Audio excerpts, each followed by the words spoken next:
So turn with me to chapter 3, and we're going to see what happens here to Ruth.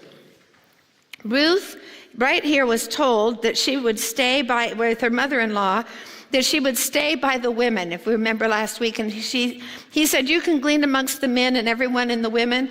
And she said, whatever you do, stay begging over here, honey. Stay by the women. And so Naomi is going to be watching out for her like she always has. The word Boaz in the Hebrew means in his strength. And so here we see that she says, Naomi, her mother-in-law, said to her, my daughter, shall I not seek security for you, that it'll be well with you? I love that this mother-in-law was watching out for her widowed daughter-in-law, because there are two widows living together, and Naomi was going out working very hard to make sure this elderly widow had food to eat. And they needed someone to take care of them. They needed some security. But Naomi's worrying about her not having security. And Ruth is worried about Naomi not having security. So they're just the cutest together. Naomi's watching out for her. Verse 2. Now Boaz, whose young women you were with, did you not know he's a relative? Naomi is going to start focusing on others in her brokenness instead of herself. And we talked about that last night. If you want to get better, you want to get over depression, you want to get over despair, you must find someone else to help. That is the only way you're going to get through it. Because when we get sad and depressed and we're grieving, it all goes inward. And so we start to recoil. We start to stay away from people. We start not coming to church. We start not being friendly to people because we're on our own grieving island. And the way to get off that island is to start looking around for somebody that has less than you do that you can help. There's somebody on your block. There's someone in the church. There might be someone sitting tonight here at the table that has less than you do that you can help. Look for what God wants you to do in your brokenness to help someone else. And she starts getting involved now with Ruth. She's like, oh, did you know that is a relative of ours? Now back then, that's what they wanted to do. They wanted to keep it in the clan of the family. They're building up Israel. It was totally Jewish tradition. And we're going to be studying a little bit about that. She's going to have a kinsman redeemer that's going to get her out of the circumstance that she is in. And we're going to read about this, but the word redeemer, the kinsman redeemer, the word for that in the Hebrew is goel. Isn't that beautiful? She is going to have a deliverance by a goel. The Lord is going to be there for her.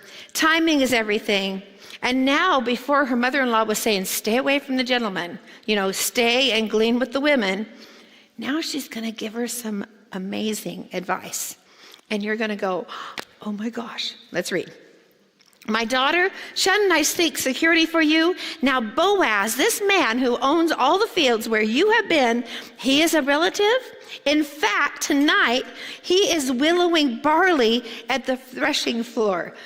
He owns it all. And what he would do, it was said that he would go watch what was happening with the willowing when they would throw the grain up and catch it in the baskets.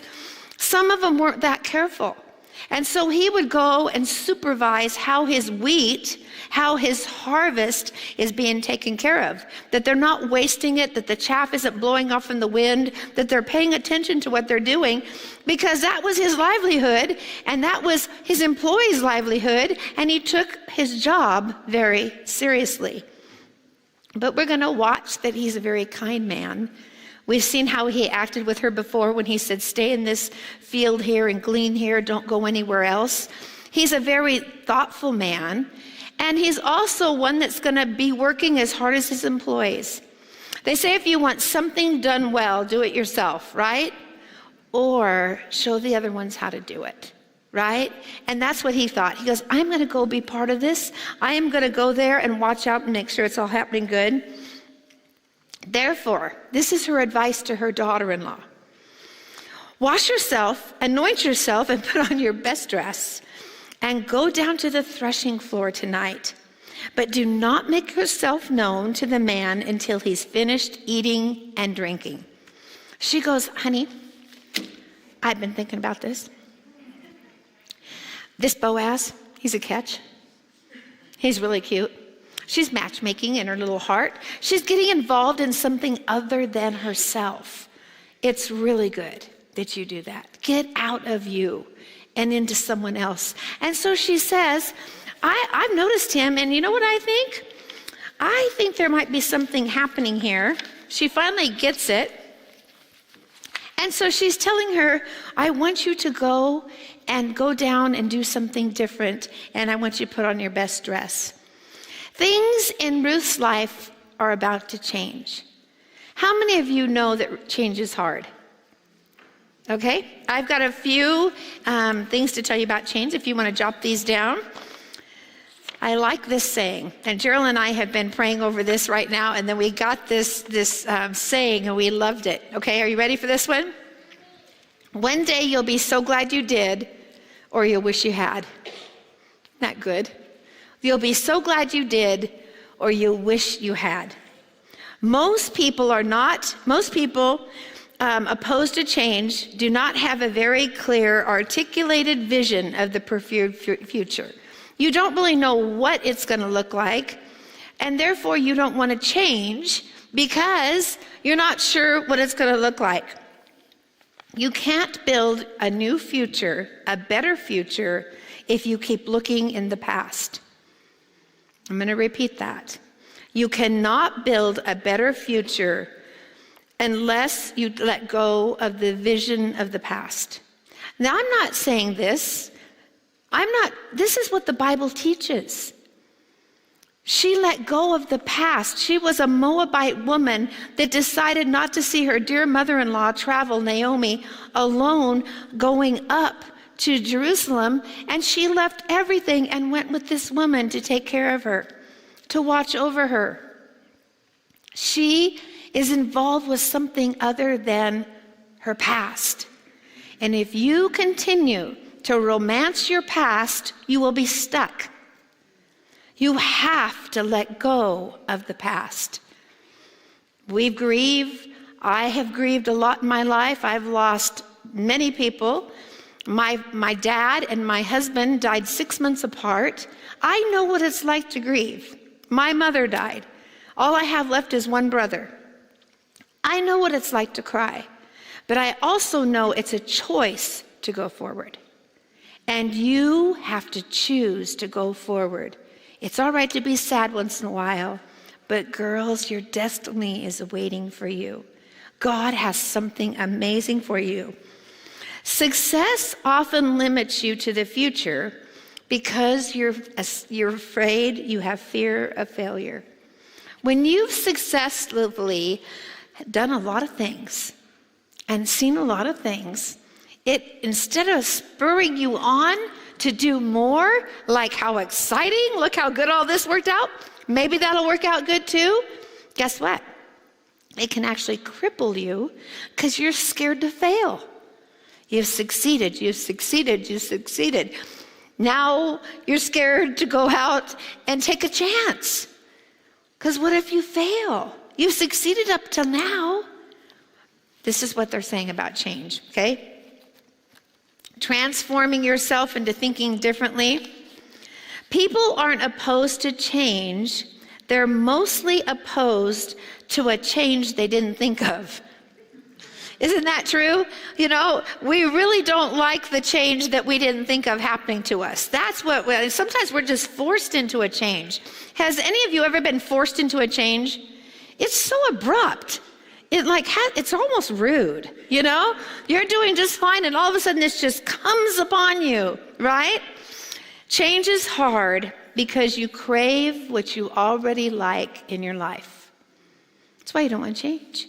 Oh, no, I don't. I don't like the way my life is going. Oh, yes, you do. Or you change. How many of you go to the restaurant and order the same thing every time? I am so pathetic. No, you have to know me. I am so pathetic that I go to a restaurant here probably once a week. They see me come in and they start making my food. So embarrassed for myself. They'll go, hi, we got you. So the other day, I decided I was going to throw them off. I did.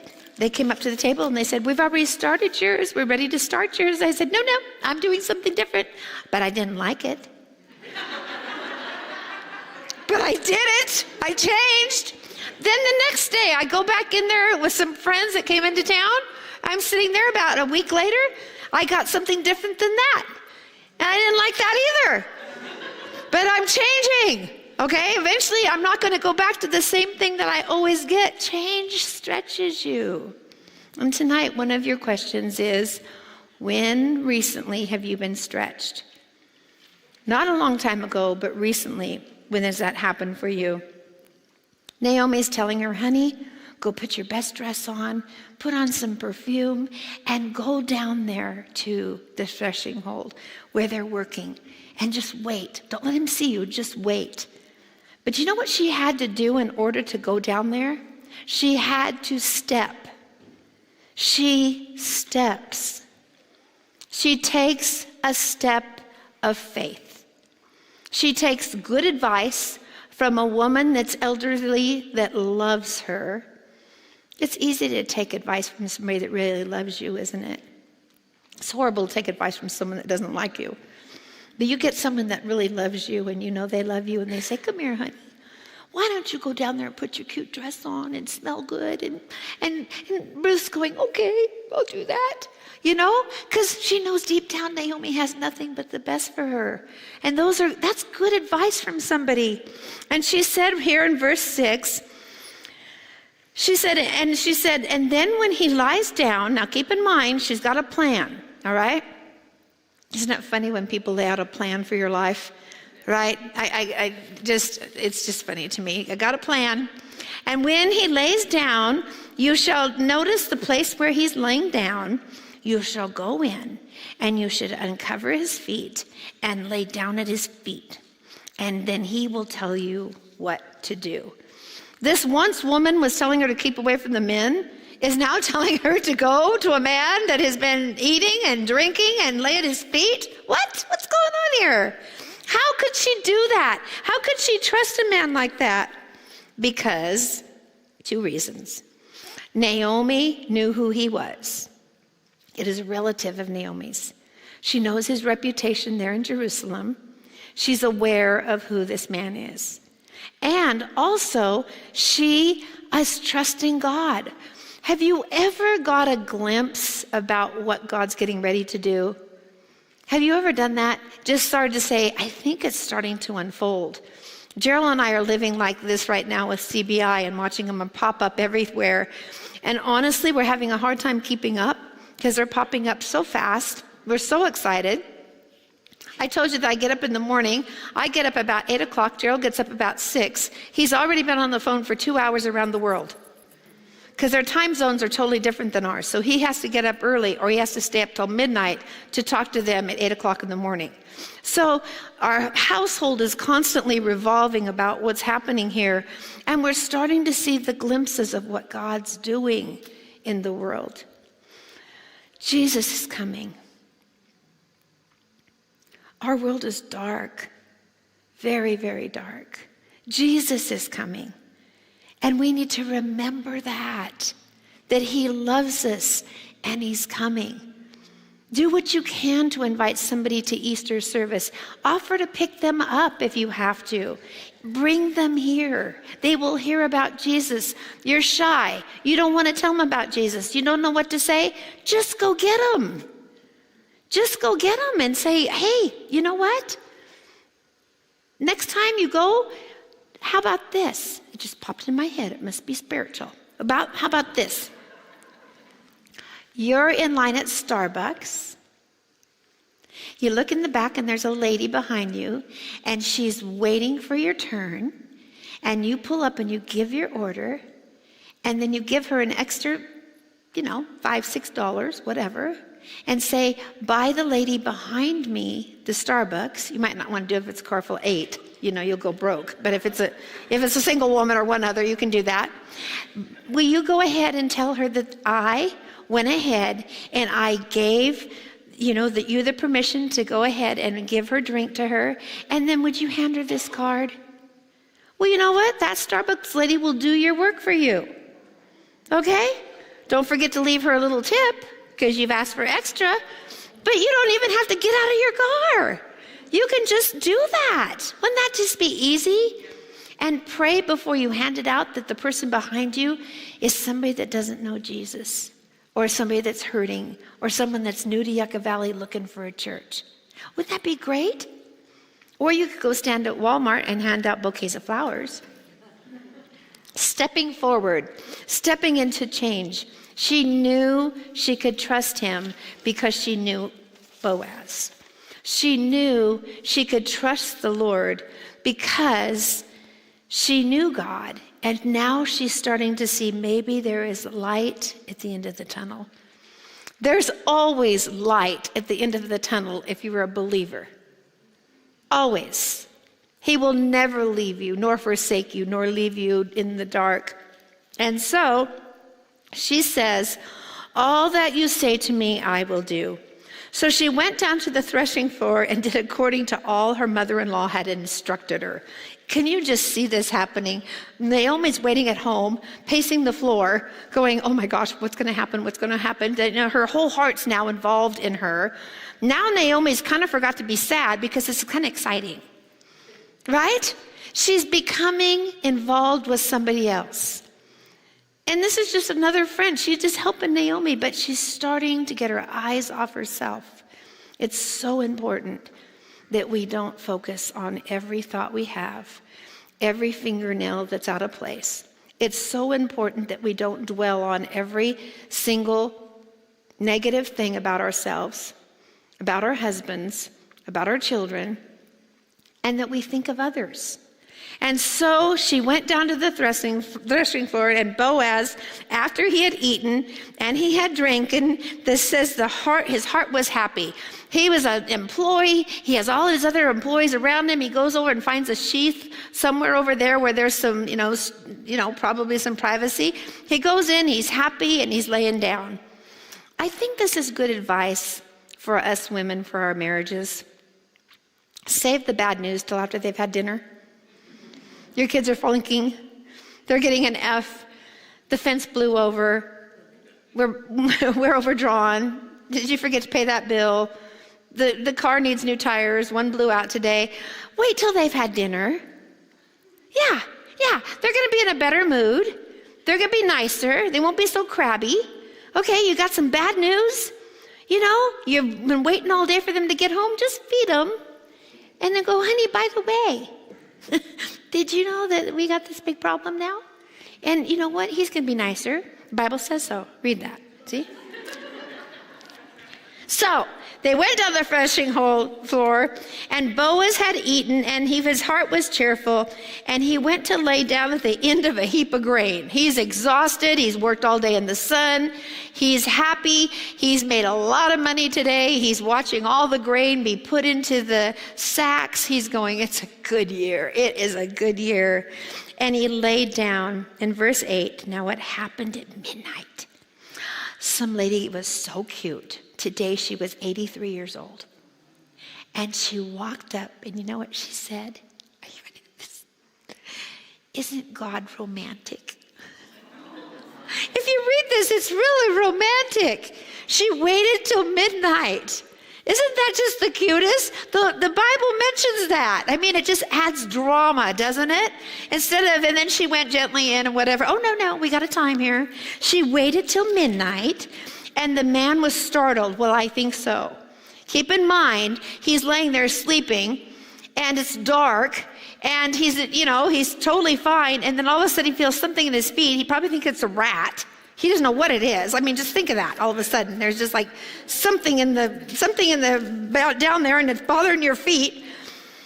Startled, and then think also, he was there because he was worried somebody was ripping him off. He was making sure nobody was stealing from him. So he probably shot up like, what in the world is happening? And turned himself there, and there he sees a woman lying at his feet. And he said, who are you? It's dark. And she said, I'm Ruth, your maidservant. Take your maidservant under your wing, for you are a close relative.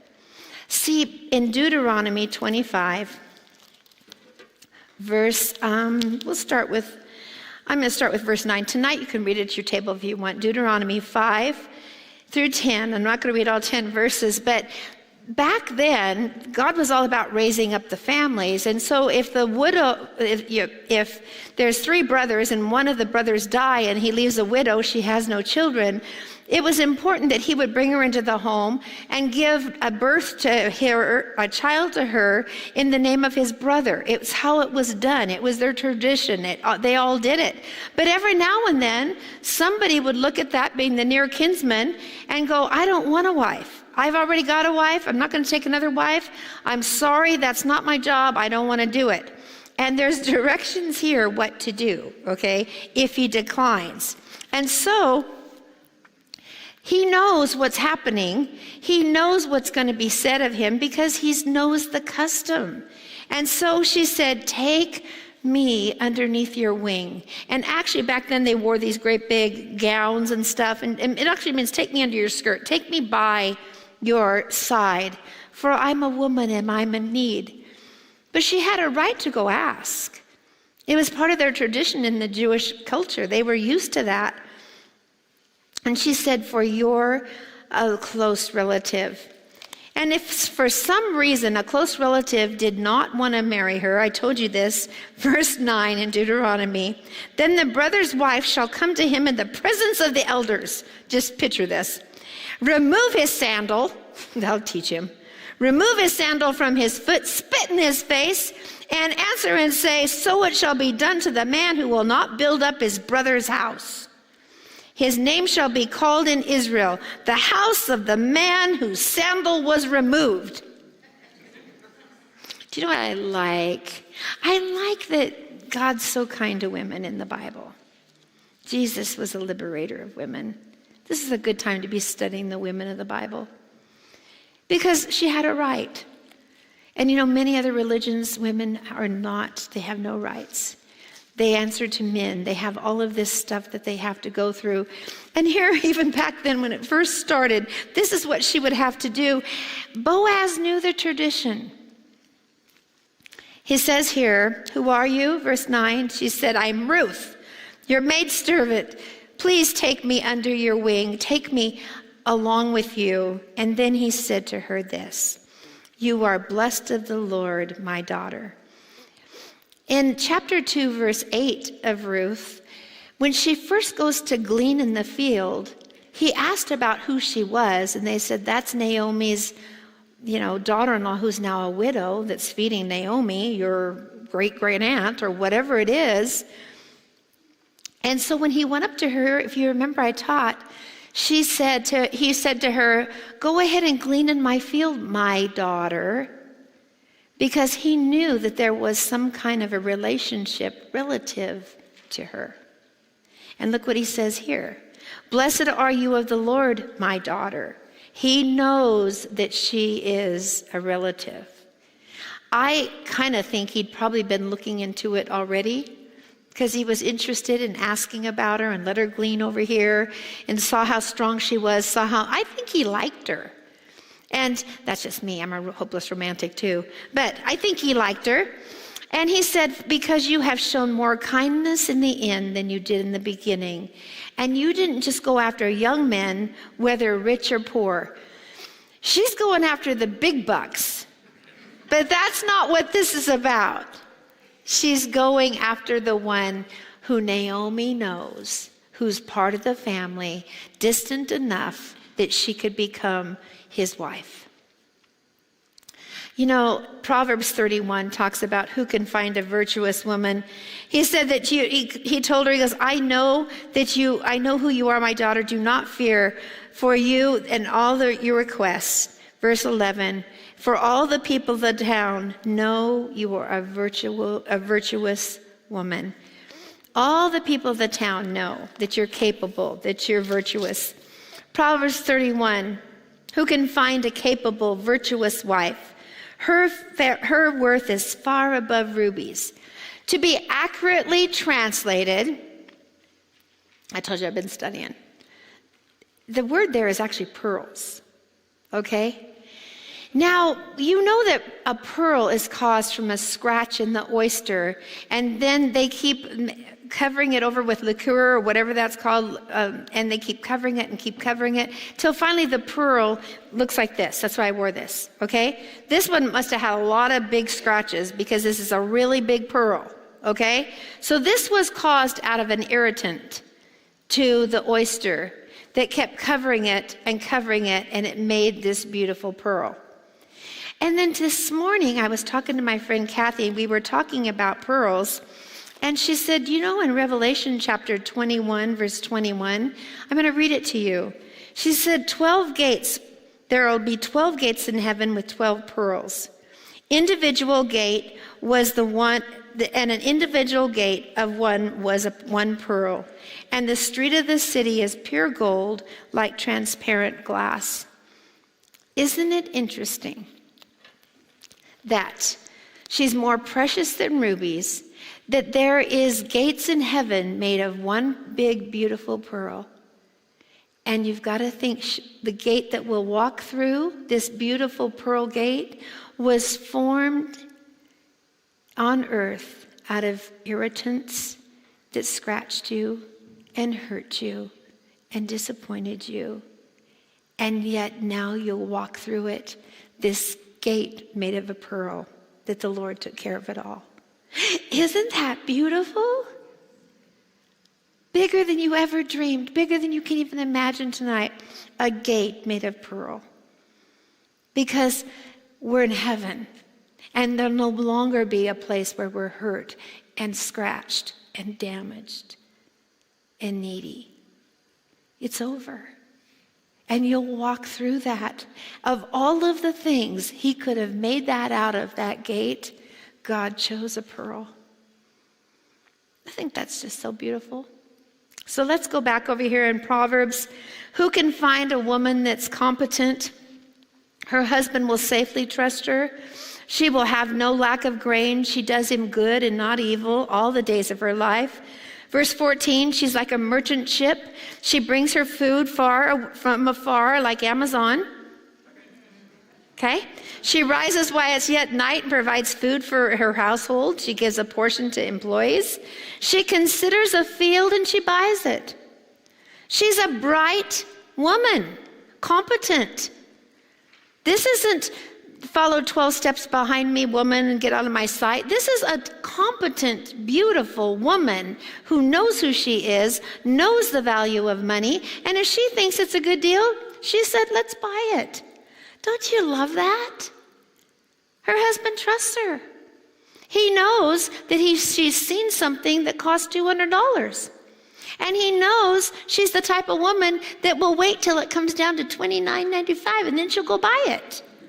He trusts her to be competent, to be smart with his money, and he doesn't worry about her spending frivolously something they don't have. I like that. She buys land, she profits, and she plants a vineyard. She girds herself with strength, and she strengthens her arms. She hula-hos. Get it? Hula-hos. Hula-hos. Right? That's what they do here. She strengthens her arms. See, that's better than the gym. Plus, you're helping somebody. She preserves that her merchandise is good and her lamp does not go out at night, and she stretches out her hands, and it goes all up and down about who can find a virtuous woman. And that's the same thing that he's saying to her right here. Everyone knows you're capable and virtuous and you're kind. Everyone's heard about how good you were to Naomi. How you went and traveled with her all that ways in the dirt, carrying her baggage, her luggage, carrying it up here. Everyone knows the type of woman you are. So he answered, and she said to him, he said, you are a virtuous woman.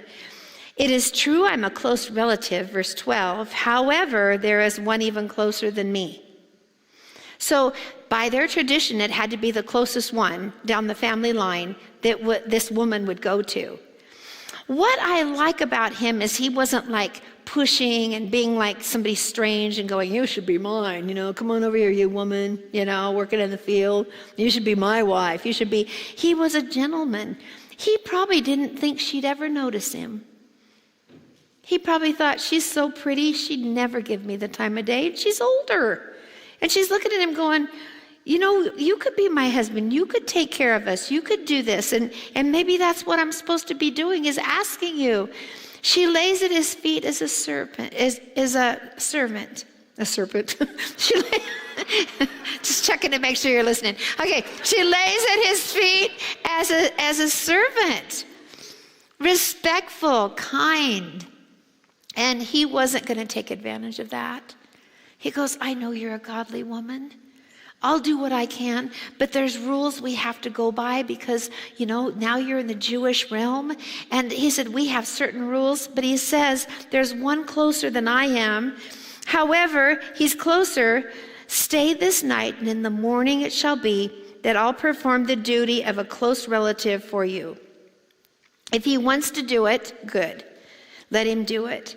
But if he does not want to become your protector, your redeemer, to get you out of all of this pain and all of this loneliness, if he won't be your redeemer, he won't step up to the plate and do what he should, Boaz goes, I will. I'll take care of it for you. I'll perform that duty. As long as the Lord lives, I promise to you, you'll be mine. And then he said, stay there and lay down into the morning. He's protecting her. The next verses we're going to read is, he starts to squash a rumor.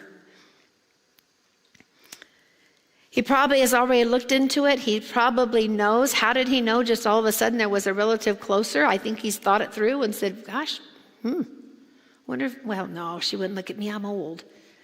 And she's like, oh, I would look at you. All right. And so all of this dance is going back and forth, and they're laying there. And she's laying down here. The protection of him has already come. He says, I'll take care of the matter. It's so wonderful when you have a husband that loves you. It's so wonderful when you have a friend that loves you. You have a mother that loves you, that protection. It's so nice when you can help protect. And so it says here, lay down till the morning, and she lay at his feet until morning, and she arose before anyone could recognize one another. Then he said, do not let this be known that the woman came down here to the threshing hole tonight, protecting her. He goes up to his employees and goes, hey, you saw nothing. Yes, sir. Hey, you saw nothing. Yes, sir. He squashes the rumor before it gets started.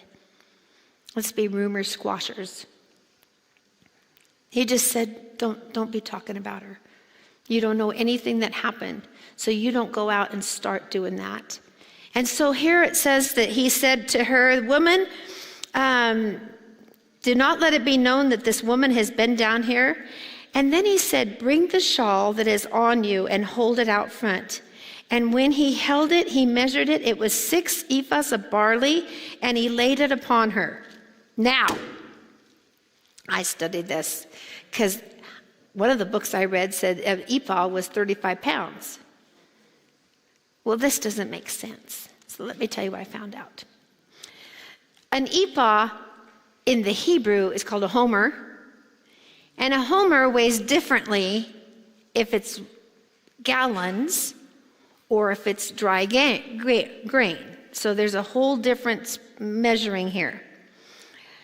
Dry grain and an ephah or a homer would be around 8 to 10 pounds. That's still a lot that he is going to lay on her here. And then I studied even more. Okay, so now I've got all these numbers. I'm going, okay, so that's 48 pounds he's given her of grain. Think how heavy that would be. She's probably not very big. I'm listening to David Guzik because I'm going to find out how much an ephah is. And I'm going to tell you, all right? Well, this is what David Guzik said. So she came unto Boaz. Boaz said, come here, woman. She spread out her shawl, and he brought to her handfuls of grain. What? So what I'm saying is, all we know is it's a lot, right? I can't tell you it's 48 pounds. I can't tell you it's 8 pounds. I can't. And when David Guzik says he just kept bringing her grain, big handfuls of grain, let's just go with that, okay? He put a lot of grain in her shawl, and he sent her home to her mother-in-law, Naomi, Pleasant. Sent her home to the Pleasant, remember? And is going to be able to give her food. All through the book of Ruth, you remember Naomi when she was coming back up to Israel, and she was coming back into their city, and they were all looking at her. What happened? What did they say? Aren't you Naomi? Which means pleasant and kind one. And she said, don't you call me Naomi, you call me Myra. I'm bitter about what God's done to me. I'm bitter. I left here full and I came back empty. Grief distorts your perception of the way things are. She did not go out full to Moab. She was going to Moab because they were starving to death. She was coming back up here now because she heard there was more grain in the land, and we talked about that. And here, all through it, even though she said, don't you call me pleasant, you call me bitter, it still says Naomi, Naomi, Naomi, Naomi, because God knows you. He goes, yeah, she's bitter today. She might be bitter tomorrow, but I know who she is. And her real name's Pleasant. And her real name's Kindness. Never changed her name. She told people to change it. Okay, Naomi, next time we see you, we'll call you Myra. Hey, Naomi!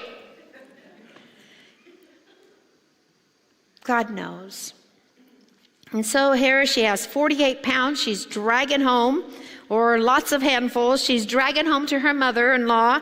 And her mother-in-law said to her, is that you, my daughter? Oh my gosh, she probably is waiting at the door. She needs an update. How many of you guys have friends and girlfriends and you're all talking and you need an update? Right? Somebody starts liking somebody, you're like, oh, tell me all about it. What do you say? What do you look like? Do you have his eyes pretty blue? Or now, how do you really like him? Do you think he likes you? What do you think, huh? I just did that to someone tonight. I just went up and go. I said, say, are you still dating that guy? And she goes, yeah. And I go, really? What's he like? I want to know all about it. And I was getting all updated, and I was all happy. I was investing, right? I was getting an update. And that's what the mother-in-law, she's going, tell me about it. I've been here. I've been hungry. I've been thinking, what's going on? And she said, tell me about it. And she said, all of these 6 ephahs of barley, whether they're 48 or they're handfuls, he gave them to me. For he said to me, do not go empty-handed to your mother-in-law. Think about that for a minute. Do not go empty-handed. The Lord loved Naomi. She thought she was empty-handed. She said, I came back up here with nothing. And the Lord's go, oh, I've just begun to bless you. I've just started blessing you. And here she thought it was all over. Oh, no, it's over. Call me bitter. I just want to die, you know. The Lord's like, you'll be okay. Here, Boaz, the redeemer of the family, make sure you give this to Naomi. Make sure she has all the food she needs. That's how good your God is. And she said to her, I love this. She said, sit down now, my daughter, until you know how this matter will turn out. What brilliant advice. Sit down, my daughter. Imagine the Lord telling you that. Sit down, my daughter, until you know how this matter is going to turn out. You think you know how it's going to turn out. You have ideas how it should turn out, but that doesn't mean you know how it's going to turn out. Sit down, my daughter, until you see how the matter turns out. I love that. Wait upon the Lord. Make room for the Lord in your life. Be still and know that he's God. And he said in 46:10 Psalms, he'll be exalted upon the earth and all the nations. Be still and know that he's God. The world of death is interesting because it's considered so final when someone dies.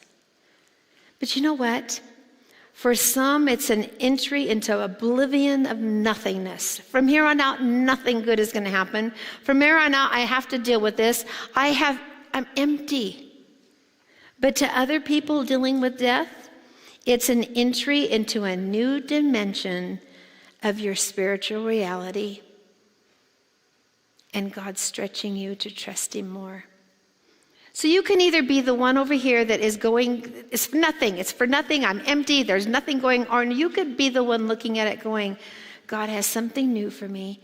God is doing something with me, and he's stretching me, and I'm going to get through this. Which do you want to be? Because it's going to happen to all of us at some time in our lives. It's not promised to anyone. Make space for the Lord in your heart. In Kings, it talks about that he can't dwell in the heavens of the heavens of the heavens. He's too big for all of that. Make space for God in your heart. Make space for God in your drama. I don't have drama. Every single one of you in this room has drama. I know some of you. It's big drama. Make space for God to be right in that drama, right in the middle of all of it. Naomi assures her, I think you won his heart. Isn't she cute?